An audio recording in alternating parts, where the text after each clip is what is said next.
Hello বন্ধুরা, সবাই কেমন আছো? আশা করি সবাই খুব ভালো আছো। বিচিত্রা লাইফস্টাইলে সবাইকে স্বাগত।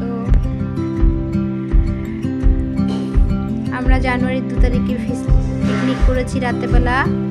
পিকনিকের মেনু ছিল আমাদের রাইস, মাংস, চাটনি, পাঁপড়, মিষ্টি, দই।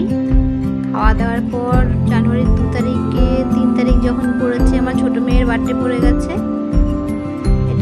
রাইস, মাংসের এগুলো সব দেখাচ্ছি আর কি। আর 3 তারিখ বললাম না আমার মেয়ের বার্থডে, তারপর 3 তারিখ পড়ে গেছে। তারপর আমরা সবাই মিলে কেক কাটলাম। এটা ছিল কেক কাটার ভিডিও রাত 12টার পর। আর সেভাবে কিছুই করা হয়নি, শুধু রাত 12টার পরে একটা কেক কেটেছি আর সন্ধ্যাবেলা থেকে কেক কেটেছি আর একটু ওকে পায়েস করে দিয়েছি। আর টুকটাক যা রান্না বান্না হয় ওই, এছাড়া আর কিছুই করা হয়নি।